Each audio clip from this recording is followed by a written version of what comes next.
Jangan lupa di like, di share, di subscribe, dan diaktifkan lonceng notifikasinya.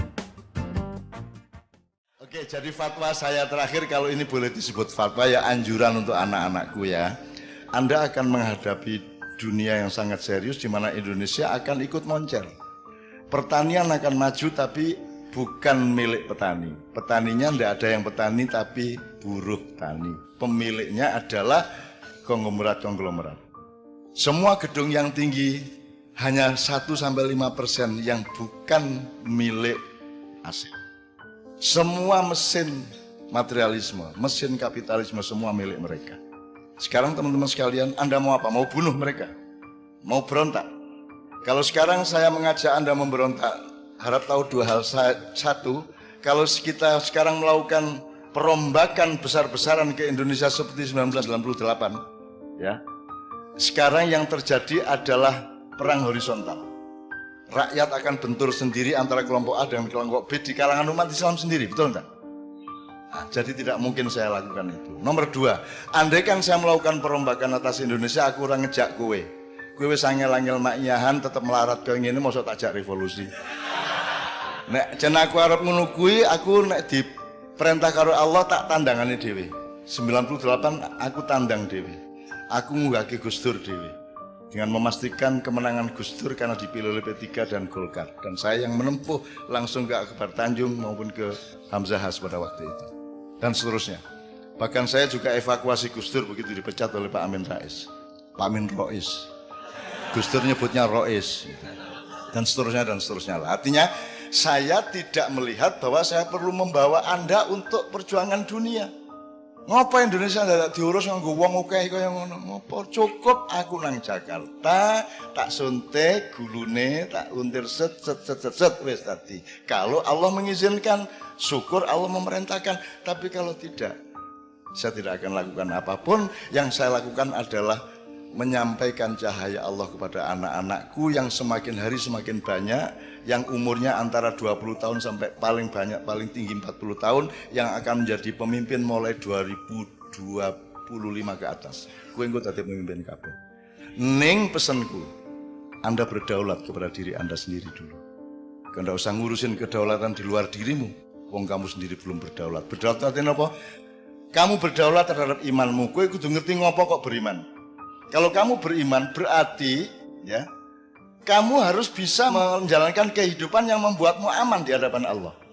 Karena produknya iman adalah aman. Jadi iman diterjemahkan secara akal pikiran, secara ilmu, secara kebudayaan, secara ekonomi, secara profesional, diterjemahkan imannya dengan membuat sesuatu yang membuatmu aman di depan Allah. Itu beriman. Jadi berdaulat terhadap iman Anda, berdaulat terhadap ilmu Anda, berdaulat terhadap perilaku budaya Anda, berdaulat terhadap keluarga Anda. Kalau Anda sendiri belum berdaulat atas pikiranmu sendiri, gue isi taklid, isi jare kae, gue orang duwe kedaulatan nang awakmu dhewe, kamu belum bisa menjadi pemimpin bahkan terhadap dirimu sendiri. Maka sekarang anak-anakku sekalian, kamu cari dirimu itu siapa? Tuhan tuh nyuruh kamu jadi apa? Caranya gimana? Lah kamu senengnya apa? Lah kamu bakatmu apa? Gitu loh. Kalau Anda mengandalkan sekolah dan kurikulum, mereka tuh tidak peduli sama bakatmu. Kurikulum itu podo, kabeh diperlakukan sebagai kambing, padahal ono kijang, ono sapi, ono kambing ki wedhus. Padahal ada kambing, ada wedhus, ono kowe. Ya.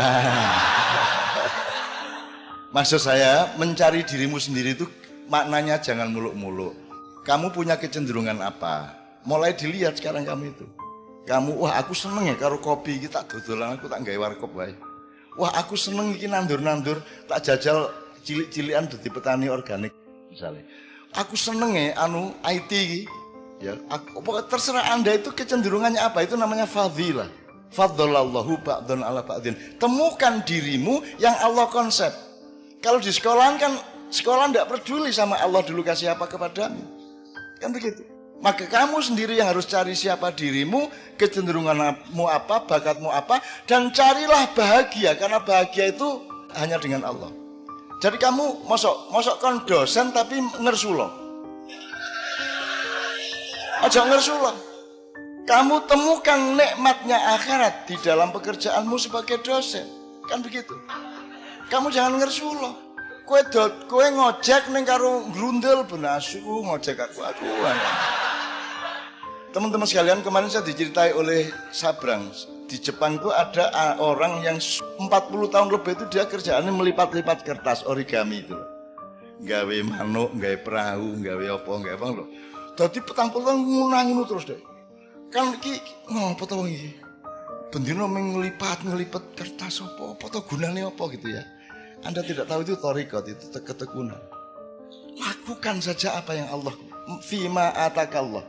Yang Allah kasih kepadamu itu lakukan dengan istiqomah, sungguh-sungguh, tekun total sampai kamu jadi ahli yang kamu lakukan itu.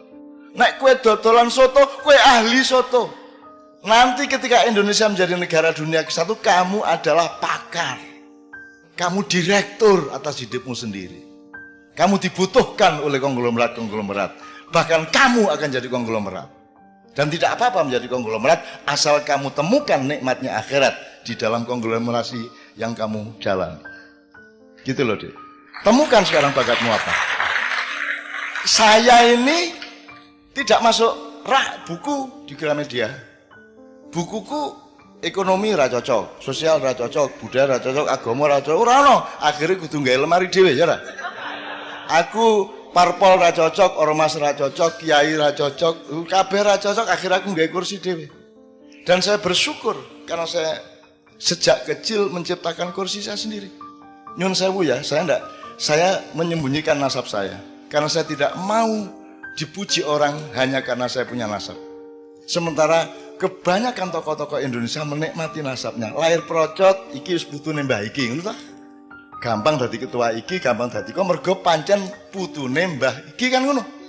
Aku ora duwe kursi iku. Dan seandainya ada, aku sembunyikan di belakang punggungku. Aku ingin menjadi fungsi, bukan menjadi siapa diriku. Itu loh, Dek. Nah, teman-teman sekalian, temukan dirimu. Temukan bakatmu dan kerjakan. Masa 5-10 tahun kamu tidak jadi pakar? Jadi misalnya Pak Ilyas, sampai dia ngerti betul dunia dosen dengan segala dimensinya. Psikologi ini mahasiswa, latar belakang ekonominya mahasiswa, budayanya mahasiswa, kampus kipiye, semua dia tahu persis. Sehingga seperti origami tadi, sekarang si bapak yang si mbah yang penggaweane melipat-lipat itu digoleki NASA. Karena mereka ingin bikin satelit yang efisien, yang bisa menyerap energi dari matahari tapi tidak terlalu gedabiah. Jadi harus ada lipatan-lipatan tertentu yang efisien, yang logamnya tidak terlalu berat sehingga lebih awet di angkasa. Dan itu yang bisa menguasai itu hanya seorang ahli origami. Jadi kowe saiki apa tentokke awakmu mumpung kowe isih nom dan tekuni sampai habis. Iki tenan. Lah aku iki apa? Saya tidak menekuni bidang apa-apa karena saya bukan bidang. Saya bukan kamar. Saya bukan perabot. Aku ini ruang. Aku ini menampung semua perabot. Aku terdiri dari kamar-kamar yang bermacam-macam. Kamu jangan memasukkan aku ke dalam kamar karena kamar itu sempit bagiku dan tidak cukup, akan pecah itu kamar untukku. Ngono rek nek arep penyair gitu. Ya. Maka saya tidak membutuhkan dunia ini. Karena aku disuruh menolong kalau ada yang darurat di dunia ini. Masa saya butuh dunia? Saya butuhnya Allah. Bahwa Allah kemudian menyayangi sangat dengan mencuelkan dunia untuk saya, itu Allah kasih. Bukan karena saya mencarinya. Dari soal istri sampai soal harta sampai soal ma'iyah, saya tidak pernah minta dan saya tidak pernah merebut. Dan saya tidak pernah bercita-cita. Orang tahu kok lebih ke artis ya. Ora tahu.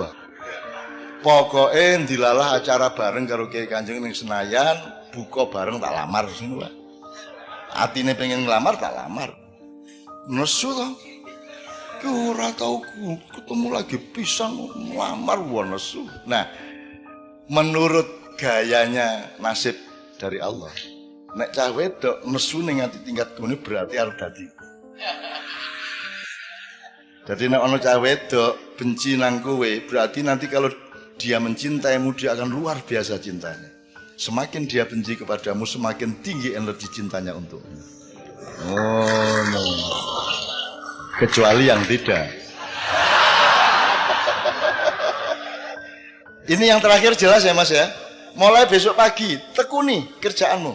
Tekuni sampai kamu jadi ahli, kamu jadi pakar, kamu menguasai betul bidangmu. 10 tahun lagi, kamu kata orang Madura gini. Kata orang Madura, loh saya tidak mau ngelamar-ngelamar pekerjaan. Saya tidak mau jadi karyawan, kata orang Madura. Meskipun saya cuma bikin beting itu beting. Saya cuma punya pabrik beting, tapi saya direkturnya. Saya tidak mau jadi pegawai beting, saya direkturnya. Nah orang Madura itu konglomerat Mas. Yang namanya Haji Lutfi, ya, tidak bisa baca Mas, tapi sokueh rakaruan, soke, raiso moco Mas. Itu karena dia tekun bener. Saya ketemu di suatu seminar seks, dia datang. Seminar seks biasanya kan bagaimana meningkatkan daya seks.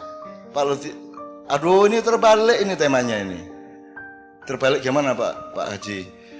Saya kesini ini untuk supaya saya itu jangan terlalu tinggi saya ini seksnya. Kasihan istri saya itu. Masa saya harus cari yang umur 18 tahun terus? Kan kalau sudah umur 30 tidak kuat dia sama saya. Jadi gimana cara menurunkan seks saya ini kan? Itu deh coba Madura gue. Wih, dan seneng aku orang Madura gitu. Jadi teman sekalian ya, jadi ahli ya, jadi ahli. Aku kira tahu tanggung-tanggung loh rek. Ngelakoni apa wae tenanan. Tenanan itu tidak hanya sekarang. Tenanan itu diuji oleh waktu selamanya. Kita tidak tahu masa depan sama sekali. Kita tidak tahu akan meninggal umur berapa. Kita tidak tahu Israel akan datang ketika kita berusia berapa. Pokoknya kita lakukan terus. Nek corone wong main remi di Jawa Timur. Pokok iki kartu iki nek tak tokno badi arek iku. Gepeng kaya ilir gak tak tokno kartu iki. Nek saiki lak gampang kompromi to, Mas. Gampang kompromi kemarin PDIP. Terus mencalonkan diri PKB. Terus mari ngono ganti meneh Nasdem. Kan gitu. Pokoknya apa yang dia badi. Karena dia tidak punya dirinya sendiri, dia tidak punya keistimewaan, dia tidak punya fadilah yang dikasih Allah kepada dia. Nah, temukan fadilah dari Allah kepada masing-masing, maka kamu sudah dijamin oleh Allah bahwa akan aku lebihkan kebunmu asal engkau mencari aku dalam hidupmu. Benar ya? Tepuk tangan untuk Allah Subhanahu wa taala. Sudah pernah ada kiai mengatakan tepuk tangan untuk Allah? Belum pernah ya? Kira-kira menurut fikih bagaimana? Allah tidak akan terpengaruh oleh tepuk tangan. Tepuk tangan tidak menentukan baik atau buruk. Yang menentukan adalah niatmu apa. Anda bersyukur, ya toh? Tepuk tangan untuk bersyukur toh, seneng toh, ya top gitu kan. Loh, Mas, orang itu sering karena berpikirnya materialis dan keduniaan, yang dilihat itu barangnya, ucapannya, bukan muatannya. Jelas Mas. Orang tuh saking, wah, jos, Allah ki jos tenan. Isa tangan itu Mas. Wah, top tenan Allah kan gitu. Boleh enggak itu? Kalau menurut tadi itu protokoler enggak boleh. Allahu Akbar, Allahu Akbar. Lihat nih orang lega tuh nek kowe wong Semarang. Allah iki jos ndak. Teman kita Mas Hamim Ahmad dari Gresik, adiknya disunat. Sunat iki lak macam-macam reaksine cah cilik. Ana sing aduh, ngono kan. Iki adikne Hamim. Hamime ya kurang ajar kaya ngono kae. Disunatnya, "Alah! Gusti Allah matane!"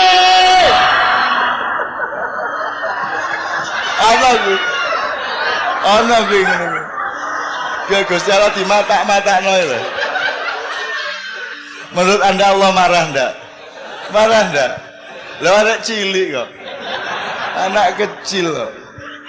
Aku seneng banget ya Allah. Allah, Masya Allah, indahnya kehidupan. Anda baru bisa menemukan indahnya dunia kalau engkau bertujuan akhirat. Betul enggak? Kalau tujuanmu dunia menjadi remeh. Tidak bisa kamu nikmati. Kalau engkau menemukan betapa indahnya ciptaan Allah ini, dunia menjadi indah dan tidak tergantung jumlahnya. Kamu punya uang 50.000 indah, punya uang 1 juta indah, punya uang 10.000 indah. Kalau kamu melihat Allah dan menentukan Allah dan akhirat sebagai tujuan hidupmu. Kalau Anda jadi kawul, Anda bahagia dengan kawul. Kalau Anda menjadi rumput, Anda bahagia dengan rumput. Jadi temukan siapa dirimu dan jangan berubah dari dirimu masing-masing. Kalau engkau kedelai, jangan mengkacang-kacangkan diri. Kalau engkau kacang, jangan menjagung-jagungkan diri. Kalau engkau ayam, jangan memburung-burungkan diri. Saya kira kebanyakan ayam pengen jadi burung. Mabur raiso-iso, kelangan PTA. Melongo akhirnya kan itu. Itulah bangsa Indonesia. Maka teman-teman anak-anak maknya, jadilah manusia masa depan mulai 2025 ke atas. Anda menjadi juragan dari hidupmu, juragan dari banyak orang, juragan dari produksi-produksi, dan Anda menjadi konglomerat, Anda menjadi direktur, Anda menjadi tokoh, Anda menjadi orang yang paling berdaulat di Indonesia, dan tidak ada siapapun yang bisa menjajah Anda, menjadikan Anda budak-budak, karena Anda berdaulat kepada diri. Gitu ya, kita ya.